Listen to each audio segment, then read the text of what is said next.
여성 FBI 요원 제인 호크. 4개월 전 그녀는 사랑하는 남편 닉을 자살로 잃었다.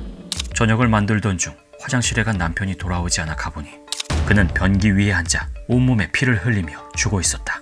K바 군용칼로 목을 그어 자살한 것이었다. 제인은 남편이 자살했다는 사실을 믿을 수 없었다. 닉은 32세의 나이에 해병 대령으로까지 승진한 용감한 남자로 문제 해결을 즐겼고 도전을 사랑했다. 그의 유서도 직접 썼다고 하기엔 의심스러운 부분이 많았다. 나는 뭔가 잘못했어. 넌 필요해. 아주 필요해. 죽음이 아주 필요해. 첫 문장은 단정하고 꼼꼼했지만 뒷문장들은 손을 제어하기 힘든 것처럼 갈수록 흐트러져 있었다.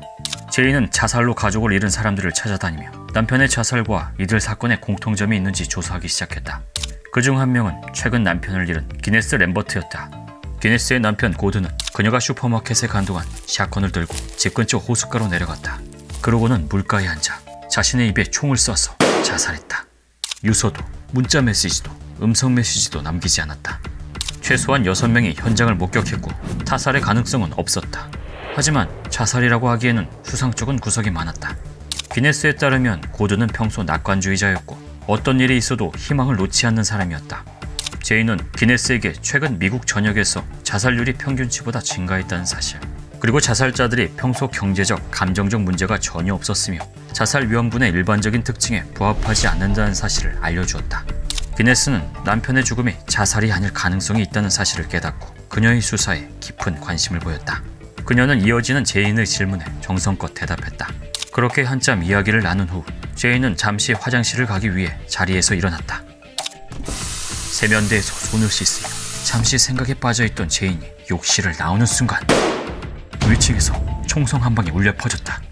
아무런 비명소리도 들리지 않았다. 그녀의 심장이 쿵쾅거리기 시작했다. 제인은 그녀를 미행한 사람이 없다는 걸 알고 있었다. 누군가 미리 기다리고 있었다면 경계를 풀고 앉아있을 때 쐈을 것이다.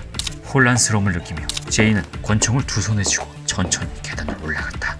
방에 들어선 순간 눈앞에 충격적인 광경이 펼쳐졌다. 기네스가 침실 팔걸이 의자에 앉아 머리를 왼쪽으로 늘어뜨리고 있었다. 오른팔은 무릎에 축 늘어져 있었고 손에는 총이 느슨하게 쥐어져 있었다. 자살한 것이었다. 끔찍한 슬픔과 분노가 제인을 사로잡았다. 기네스는 남편을 잃은 지 2주밖에 안 됐지만 누구보다 잘 견디고 있었다. 제인이 도착했을 때 그녀는 깨끗한 부엌에서 친구와 가족에게 줄 귤 초콜릿 머핀을 굽고 있었다. 그랬던 그녀가 별안간 자살을 하다니 있을 수 없는 일이었다.